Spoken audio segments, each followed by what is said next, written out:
تو میں نے پھر 2 جلسوں کے اندر اس کی بات کی. میں نے 7 اکتوبر کو میرا ایک جلسہ تھا اور اس سے پہلے 24 سپٹمبر کو میرا جلسہ تھا.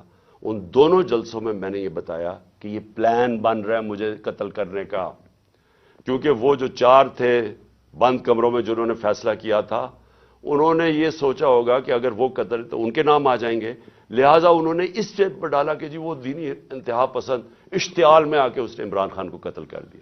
یہ پلان بنا تھا اور ان کو پتا تھا کہ اس سے ان کے اوپر سے اتر جائے گی بات. تو یہ ساری پلاننگ بندی شروع ہوئی تب سے. اور پھر وزیر آباد،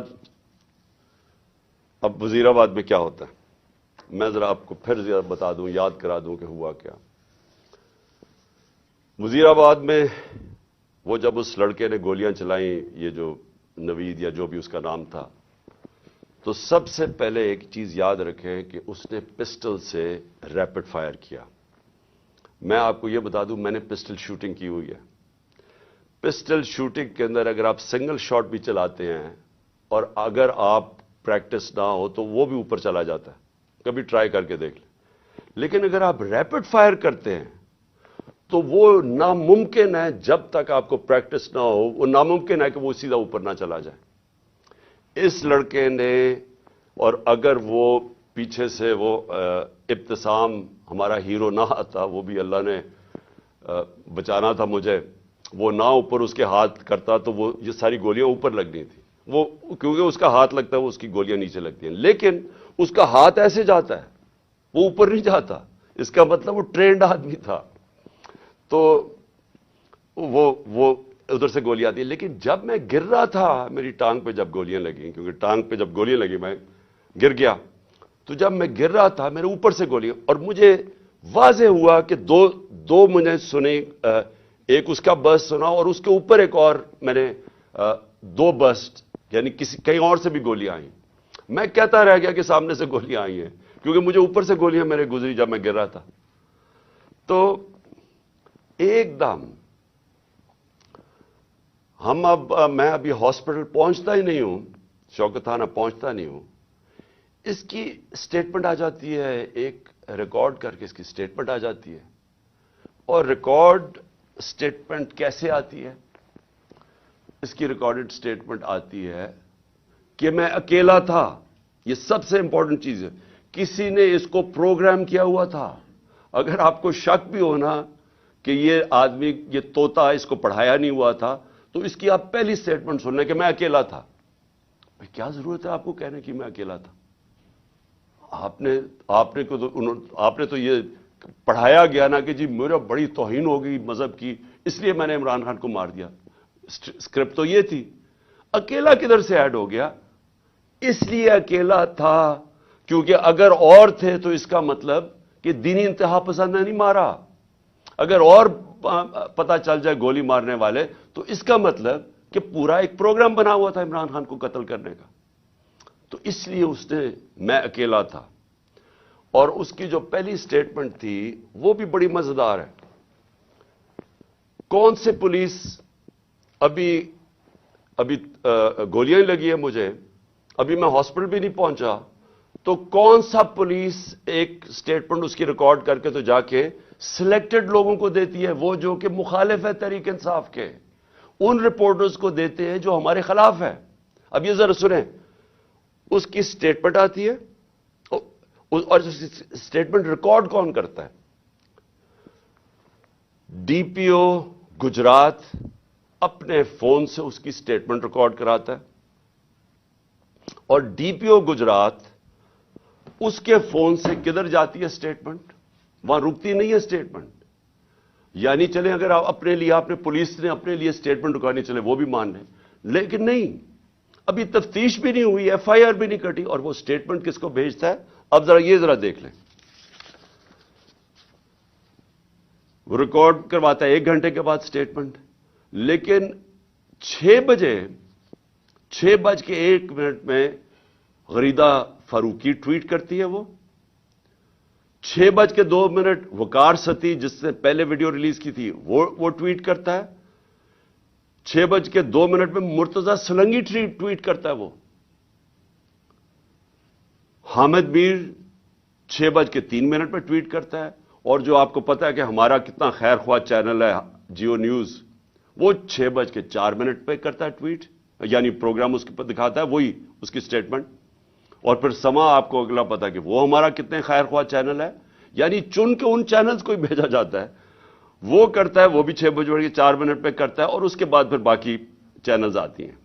تو سب سے پہلے ڈی پی او جو سٹیٹمنٹ ریکارڈ کراتا ہے اس کی، وہ سب سے پہلے جاتی ہے ان رپورٹرز کو جو کہ سب کو پتا ہے کہ اس وقت تحریک انصاف کے مخالف ہیں. تو اب سوال یہ ہے کہ ڈی پی او تو ہمارا ہے، پنجاب گورنمنٹ تو ہماری ہے، تو ہمارا اپنا ڈی پی او ریکارڈ کروا کے سٹیٹمنٹ بھجواتا کدھر ہے؟ اور پھر جو اگلا سوال یہ ہے کہ ہمیں یہ ڈی پی او کی کوئی سٹیٹمنٹ آئی کہ جی شروع میں کوئی عجیب سی سٹیٹمنٹ اس کی آئی، تو میں یہ بھی چاہتا ہوں کہ سارے آپ دیکھ لیں کہ ڈی پی او کیسے، کیونکہ یہ سی سی ٹی وی فوٹیج پہ آ گیا. ابھی میں بعد میں آتا ہوں کہ یہ ڈی پی او گجرات نے انکوائری سے کتنی ہماری مدد کی، لیکن وہ میں بعد میں آتا ہوں.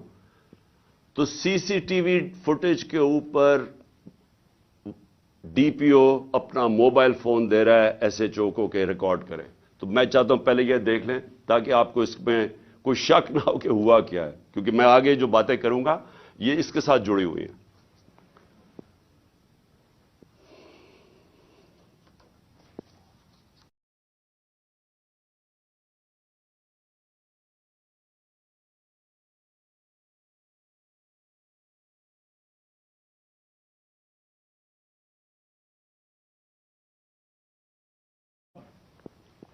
اب ذرا آگے کہانی جاتی ہے. مجھے تو پہلے ہی پتا تھا کہ کون اس پہ پیچھے ہیں، کیونکہ میں نے تو آپ کو کہا کہ میں نے پبلک جلسوں کے اندر سٹیٹمنٹس دے دی تھی کہ یہ میرے اوپر پورا پلان ہو رہا ہے. تو ظاہر ہے جب مجھے پتا تھا پلان ہو رہا ہے، مجھے یہ بھی اندر سے پتا تھا کہ کون اس میں ملوث ہے. اب میں نے 3 نام، جب میں ہاسپٹل پہنچا میں نے 3 نام دے دیے کہ یہ 3 لوگ ہیں جو کہ اس میں ملوث ہیں. اب یہ یاد رکھیں کہ ایف آئی آر ہوتی کیا ہے. فرسٹ انفارمیشن رپورٹ کا مطلب ہوتا کیا ہے؟ مجھے گولیاں لگی ہیں، میرا یہ حق ہے کہ میں جن کو سمجھتا ہوں کہ اس کے اندر جن میں جو شک ہے مجھے، ان کا میں نام دوں تاکہ انویسٹیگیشن شروع ہو. گورنمنٹ ہماری پنجاب میں، میں پارٹی کا ہیڈ جس کی گورنمنٹ پنجاب میں ہے، اور ہم وہ سٹیٹمنٹ نہیں ریکارڈ کروا سکتے. میرا پہلا سوال ہے کیوں؟ کون تھا جو کہ روک رہا تھا اس سٹیٹمنٹ کو؟ کون ڈر رہا تھا تفتیش سے؟ میں نے جب یہ نام لیے تو ان کے اوپر تفتیش ہونی چاہیے تھی، میرا رائٹ ہے. لیکن میں پارٹی کا سربراہ، ایکس پرائم منسٹر، ہماری گورنمنٹ پنجاب میں ایف آئی آر آج تک نہیں کٹوا سکا. کون روک رہا تھا؟ کون اتنی بڑی طاقت تھی جو کہ گورنمنٹ جو ہماری پنجاب میں ہے اس سے بھی زیادہ بڑی طاقت تھی کو روک سکتی تھی اس کو؟ یہ میرا سب سے بڑا پہلا سوال ہے کہ یہ روکا گیا. میں ایف آئی آر رجسٹر نہیں کروا سکا، اور آخر میں جو ایف آئی آر رجسٹر کروائی گئی اس میں وہی اسکرپٹ کے مطابق ایک شوٹر رکھا تھا. تو اب یہ جی آئی ٹی کی رپورٹ بڑی ریلیونٹ ہے جو کہ اب آگے ادھر سے نکلتی ہے. پہلے تو اس کے بعد کیا ہوتا ہے، ہم پوری کوشش کرنے کے بعد فیل ہو جاتے ہیں ایف آئی آر ریکارڈ کروانے کے لیے. اس کے بعد جے آئی ٹی بن جاتی ہے. اب جے آئی ٹی کی فائنڈنگز کیا آتی ہیں؟ اب تک جے آئی ٹی کی فائنڈنگز کیا ہیں؟ اور میں یہ آپ کو بتا دوں کہ جتنی مشکلوں سے جے آئی ٹی آپریٹ کر رہی ہے، کیونکہ وہ میں آپ کو بتاتا رہوں گا کہ کون اس کے اندر کوآپریٹ ہی نہیں کر رہا ہے. جب جے آئی ٹی نے ڈی پی او کو کہا کہ آپ کا ہمیں موبائل فون کی ضرورت ہے، ہمارے نیچے پنجاب گورنمنٹ کے نیچے ڈی پی او منع کر دیتا ہے. ڈی پی او واضح کہہ دیتا ہے کہ میں نہیں آپ سے کوآپریٹ کرتا، آتا بھی نہیں ہے. اب ہمارے ہوتے ہوئے ہمارا ڈی پی او گجرات، اس کو اب عدالت کے ذریعے بلایا جائے گا جے آئی ٹی کے اندر. پھر کیا ہوتا ہے؟ وہ جو شام کو جب ایک دفعہ ڈی پی او اس کی سٹیٹمنٹ ریکارڈ کر دیتا ہے، 8 گھنٹے کے لیے اس کو نوید کو سی ٹی ڈی اٹھا لیتی ہے۔ سی ٹی ڈی پھر ایک اور ویڈیو ریلیز کرتی ہے رات کے 12 بجے، اور سی ٹی ڈی کا کیا کام تھا اس ویڈیو کو ریلیز کرنا؟ پھر ایک اور چیز ہے کہ سی ٹی ڈی جب وہ ویڈیو ریلیز کرتی ہے، جو اس کی بیک گراؤنڈ ہے وہ چینج کر دیتی ہے بعد میں۔ پھر سی ٹی ڈی کے جو اس آدمی کو جو ملوث تھا، اس کو جب بلایا جاتا ہے جے آئی ٹی میں، وہ بھی منع کر دیتا ہے کہ میں نہیں آتا۔ پھر سے پنجاب گورنمنٹ کے نیچے ہے وہ منع کر دیتا ہے کہ میں نہیں کوآپریٹ کرتا۔ یعنی کیا وجہ ہے؟ اب میں سوال سب سے پوچھتا ہوں کہ کیا وجہ ہے کہ یہ ہمارے نیچے آفیسرز، پہلے تو وہ نہیں، ہم اپنی ایف آئی آر نہیں رجسٹر کروا سکتے، اور پھر وہ منع کر دیتے ہیں کہ جی ہم نہیں کوآپریٹ کرتے۔ کیوں نہیں کرتے؟ کون ان کو روک رہا تھا؟ ہمارے سے ظاہر ہے کوئی زیادہ طاقتور فورس تھی جو روک رہا ہے ان کو۔ اس کے بعد کیا ہوتا ہے؟ اس کے بعد جے آئی ٹی کی فائنڈنگز آتی ہیں۔ وہ عدالت میں جو آپ فائنڈنگز رکھتے ہیں اس میں کیا چیز سامنے آتی ہے؟ نمبر 1 کہ 3 شوٹر تھے، 2 نہیں تھے، 3 شوٹر تھے۔ ایک تو وہ نوید جس نے گولیاں ماری، دوسرا ایک اوپر سے جو گولیاں، جو میں کہہ رہا تھا اوپر سے آئیں گولیاں، وہ اب وہاں بھی ان کے جو گولیوں کے جو شیلز ہوتے ہیں وہ وہاں ملے اوپر، 8 غالباً اوپر ملے، 10 نیچے ملے، اور 2 اور نیچے ملے جو اور مختلف بندوق سے چلائے ہوئے تھے۔ جو گارڈز تھے ہمارے اوپر، ان کی فورینزک جب ٹیسٹ کرایا گیا، کسی کی بھی گولی نہیں چلی تھی، کیونکہ جو گارڈ سب سے قریب تھا اس کے تو 6 گولیاں اس کے اندر سے نکلی، تو وہاں تو کسی کے پاس بھی نہیں تھا۔ اور پھر یہ بھی چیز سامنے آ گئی کہ معظم جو تھا، جو معظم شہید ہوا، وہ آپ کوئی بھی، اگر آپ کو سوشل میڈیا پہ وہ ویڈیو مل سکتی ہے، اس کا سلو موشن دیکھ لیں۔ وہ معظم جب جاتا ہے اس کے پیچھے، تو جیسے ہی اس کے سامنے آتا ہے نوید کے، اس کو گولی لگتی ہے۔ وہ گولی نہ آگے سے لگتی ہے نہ کنٹینر سے لگتی ہے، وہ گولی کہیں دور سے آ کے لگتی ہے اس کے اس طرف، اور وہ نوید کے لیے وہ گولی تھی۔ معظم راستے میں آ گیا، کیونکہ یہ لیاقت علی خان والا ٹائپ انہوں نے انسیڈنٹ بتانا تھا، کیونکہ فوری طور پہ جو ایک آدمی کو مار کے کہے جی بس ایک آدمی ہم نے مار دیا، تو وہ بچ گیا نوید، اور معظم شہید ہو گیا۔ اچھا، اب نہ وہ کوآپریٹ کر رہے ہیں، نہ ہماری جو ہم چاہ رہے تھے کہ اس وقت ایکس پرائم منسٹر پہ ہوا ہے، ساری گورنمنٹ کوآپریٹ کرے گی۔ ہمیں تبھی پتا چل گیا جب میں ایف آئی آر رجسٹر نہیں کروا سکا کہ کوئی کوآپریشن نہیں ملے گی۔ پھر ایک اور ہے جو اس کا موبائل فون ہے، C T D J I T نے اس کے موبائل فون کے اوپر فورینزک کرانے کے لیے اس ادارے کو دیا جو فیڈرل گورنمنٹ کے نیچے ہے، کہ بتائیں جناب کہ اس کو کالز کدھر کدھر سے آئی ہیں۔ اس ادارے نے منع کر دیا کہ نہیں، ہم نہیں دیتے۔ کیوں نہیں دیتے؟ کیا وجہ ہے اس کی؟ تو اس سے آپ خود، سر میں چاہتا ہوں کہ آپ خود ذرا سوچ لیں کہ یہ ہو کیا رہا ہے، کہ یہ ملک کے اندر بجائے آپ یہ سوچیں کہ ملک کے سربراہ کو قتل کرنے کی سازش ہے، یہ ساروں کو مدد کرنی چاہیے، وہ کوئی مدد نہیں کر رہا۔ وہ تو چھوڑے فیڈرل ادارے کو، اپنے جو نیچے پولیس کام کر رہی ہے وہ نہیں مدد کرنے کے لیے تیار۔ اب آگے چلیں، اب بات بڑی سمپل رہ گئی ہے۔ میرا یہ سوال یہ ہے کہ کون کون لوگ اس کے اندر ملوث ہو سکتے ہیں؟ مجھے پتا ہے کون ہے وہ، میں صرف اب سوال چھوڑنے لگا ہوں سب کے لیے، اپنی قوم کے لیے، کہ یہ جب یہ جو ہوا اس کے اندر، میں چاہتا ہوں کہ قوم خود سوچ لے کہ اگر یہ ملک کے ایکس پرائم منسٹر سے ہو سکتا ہے تو باقی قوم کے اندر لوگوں کی کیا حیثیت رہ گئی۔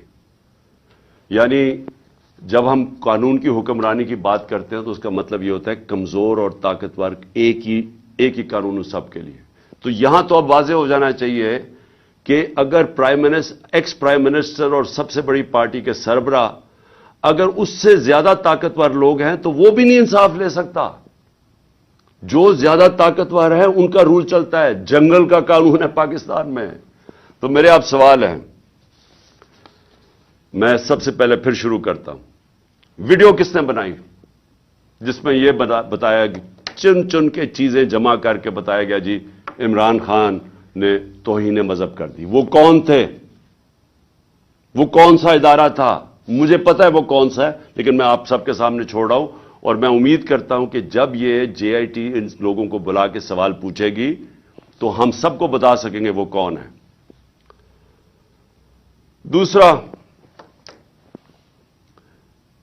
کہ جو میں پہلے کیوں نہیں ایف آئی آر میں کروا سکا؟ وہ کون پاور تھی جس نے روکا ایف آئی آر کو؟ مجھے پتا ہے وہ کون تھی، لیکن یہ میں سوال چھوڑتا ہوں. ڈی پی او گجرات کے اوپر میرے دو سوال ہیں. کس نے اسے کہا تھا کہ یہ ویڈیو بھیجے ان صحافیوں کی طرف؟ کس نے کہا تھا کہ پہلے ان کے ہمارے مخالف صحافیوں کے پاس ویڈیو کیسے پہلے پہنچ گئی؟ کس نے بھجوائی تھی؟ کس نے ان کو حکم کیا تھا؟ مجھے پتا ہے وہ کون تھا. اور پھر سی ٹی ڈی، کس نے کہا تھا سی ٹی ڈی کو یہ ویڈیو بنانے کا جو انہوں نے رات کے 12 بجے دوسری ویڈیو ریلیز کی؟ وہ کون تھا؟ وہ پنجاب گورنمنٹ تو نہیں تھی. تو وہ کون، کس نے ان کو کہا تھا کہ آپ بھیجیں؟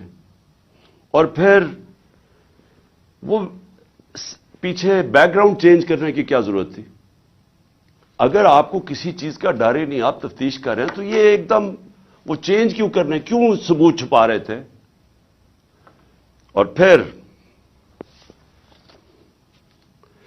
جے آئی ٹی کے اندر سے چیزیں لیک ہوئیں اور ایک مخالف ہمارے گیس بولتا ہے، اس اینکر کو پہنچائی گئی. وہ کس نے پہنچائی تھی؟ کون تھا ہمارے جے آئی ٹی کے اندر کہ جے آئی ٹی کے اندر سے، اور یہ ایک جرم ہے کہ کوئی جے آئی ٹی کے اندر سے انفارمیشن لیک نہیں کر سکتا جب تک وہ عدالت میں نہ جائے. میں جو آپ کے سامنے چیزیں لے کے آ رہا ہوں یہ ساری عدالت میں جا چکی ہیں. اس عدالت کے اندر ایک پولیگراف ٹیسٹ کیا ہے. پولیگراف ٹیسٹ وہ ہوتا ہے جب آپ ایک انسٹرومنٹ ہوتا ہے، وہ جب لگا کے آپ کے دل کے اوپر لگایا ہوتا ہے، تو وہ جب آپ سے سوال پوچھتے ہیں تو اس میں پتہ چلتا ہے کہ آپ سچ بول رہے ہیں جھوٹ بول رہے ہیں. تو اس نوید کے اوپر جب انہوں نے وہ ٹیسٹ کیا تو پولیگراف ٹیسٹ کے اندر دو چیزیں واضح سامنے آ گئیں. ایک، جب نوید سے پوچھا گیا کہ آپ کے ساتھ کن کن لوگوں نے، صرف ایک آدمی کے علاوہ کسی نے آپ کو کانٹیکٹ کیا تھا؟ اس نے کہا نہیں کیا تھا. جھوٹ نکلا. وہ جھوٹ اس لیے واضح ہو گیا کہ اس کے پیچھے پورا ایک پلاننگ ہوئی تھی، اس کو پورے تیار کر کے بھیجا تھا. دوسرا، اسے سوال پوچھا گیا کہ کیا آپ کو ٹریننگ تھی پسٹل شوٹنگ کی؟ اس نے کہا کوئی ٹریننگ نہیں تھی. وہ پھر جھوٹ صاحب آ گیا پولیگراف کے اوپر، کیونکہ ظاہر ہے وہ ٹرینڈ آدمی، اس کی ٹریننگ کروا کے بھیجا گیا تھا. تو سارا جو انہوں نے پورا کیس بلڈ کیا تھا کہ ایک دینی انتہا پسند نے عمران خان کو قتل کیا، اور اس نے شروع میں تو کہا کہ میں نے مار دیا ہے، تو وہ جو سارا کیس تھا وہ سارا کیس انہی جے آئی ٹی کی فائنڈنگ سے ختم ہو جاتا ہے. جس وقت 3 شوٹر آ گئے تو اس کا مطلب ایک پلان طریقے سے یہ اسیسینیشن اٹیمپٹ تھی. اور جب اس کے اوپر یہ بھی چیزیں واضح ہو گئی کہ اس کو ٹرین کیا ہوا تھا، تو اور پھر یہ بھی پتہ چل گیا کہ یہ کوئی دینی آدمی نہیں تھا. جس طرح وہ جو میں نے خواجہ آصف وغیرہ کے نام لیے ہیں، رانا ثناء اللہ وغیرہ کے اور مریم نواز کے، یہ کوئی دینی لوگ نہیں ہیں. اسی طرح یہ بھی کوئی دینی آدمی نہیں تھا کہ جس کو بڑا اشتعال میں آ کے یہ کچھ کرے. تو یہ بھی ایک پلانڈ اسیسینیشن اٹیمپٹ تھا. میں آخر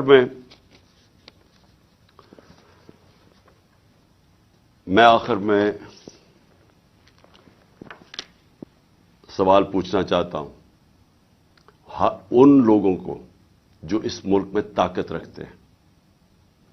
میں ان لوگوں سے آج سوال پوچھنا چاہتا ہوں جو مجھے پتہ ہے اس کے پیچھے تھے. مجھے یہ پتہ ہے کہ نون لیگ یہ اوپر سربراہ ان کے پیچھے تھے، مجھے اس کا واضح ہے.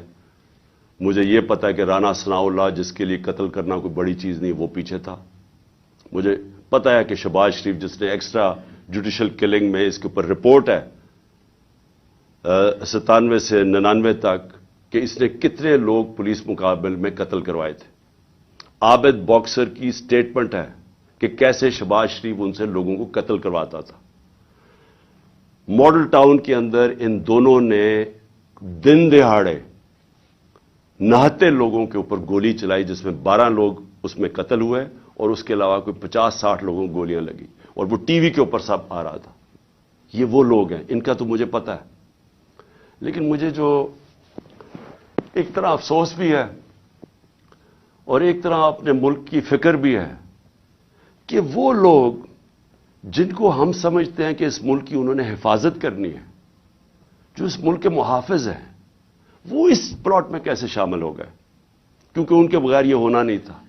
جو سارا کور اپ ہوا ہے وہ کبھی بھی یہ جو دو کرمنلز ہیں یہ نہیں کر سکتے تھے، شہباز شریف اور رانا ثناءاللہ. یہ اس سے زیادہ طاقتور لوگ کر سکتے تھے، صرف وہ یہ کور اپ میں شامل تھے. سارا جو طریقے سے اس نے کہا جی میں اکیلا ہوں، اسے منہ سے بلوایا گیا، ایویڈنس پولیس کے اوپر پریشر ڈالا گیا، ایف آئی آر نہیں، یہ دونوں نہیں کروا سکتے تھے. ان کے پیچھے ہمارے وہ لوگ ہیں جن کو ہم سمجھتے ہیں کہ ہمارے ملک کی حفاظت کریں گے. میں یہ سوال پوچھتا ہوں کہ کیا میں وہ آدمی ہوں جس کو آپ کہہ سکتے ہیں کہ یہ کوئی بیرونی سازش کا حصہ ہے؟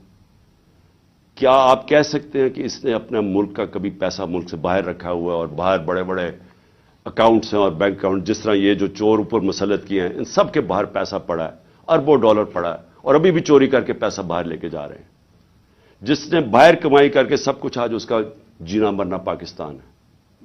میرا سوال یہ ہے کہ اس کو اگر قتل کروانے کی سازش میں آپ ملوث ہیں تو کیا آپ کو فکر ہے اپنی قوم کی؟ اگر ملک کی سب سے بڑی پارٹی کے سربراہ کو آپ قتل کروا دیتے ہیں، جو واحد فیڈرل پارٹی ہے آج پاکستان میں، قوموں کو پولیٹیکل پارٹیز اکٹھا رکھتی ہیں، اگر قوموں کو صرف فوج کے ذریعے اکٹھا رکھتے تو ایسٹ پاکستان علیحدہ نہ ہوتا. ایسٹ پاکستان کی جو پاکستان کی سب سے بڑی پارٹی تھی، اس کے خلاف جب اپنے ملک کی اسٹیبلشمنٹ چلی جاتی ہے اور وہ ملک ٹوٹ جاتے ہیں. اگر آپ وہ پارٹی کے سربراہ کو ختم کرنا چاہتے ہیں جو واحد اس وقت ملک کا ایک ملک کی فیڈریشن کی اس وقت ایک ہی آدمی ہے جس کی ساری جگہ ووٹ بینک بھی ہے، جو اکٹھا بھی رکھ سکتا ہے، تو یہ کس کے لیے کیا جا رہا ہے؟ کیا یہ پاکستان کی بہتری کے لیے کیا گیا؟ مجھے پتہ ہے کون تھے، اور مجھے افسوس سے کہنا پڑتا ہے مجھے بڑے افسوس سے کہنا پڑتا ہے کہ جب مجھے گولیاں لگی اور جب میں تب سے 3 مہینے یہ میری ٹانگ کو ٹھیک ہونے میں 3 مہینے لگیں گے، کیونکہ جب آپ کی نچلی ٹانگ ٹوٹتی ہے وہ 3 مہینے لگتے ہیں اس کو ہیل ہونے میں. تو میں 2 کمروں میں بند ہوں.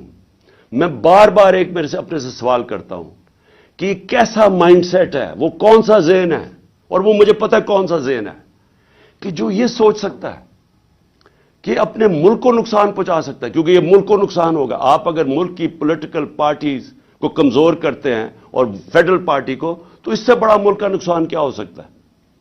یعنی یہ آپ کے دشمن کر سکتے ہیں. یہ دشمنوں کا پلان تو ہو سکتا ہے کہ ملک کو کمزور کرو اور ان کی پولیٹیکل پارٹیز کو کمزور کرو، فیڈریشن کو کمزور کرو، لیکن وہ لوگ جنہوں نے ملک کی حفاظت کرنی ہے وہ کیسے سوچ سکتے ہیں؟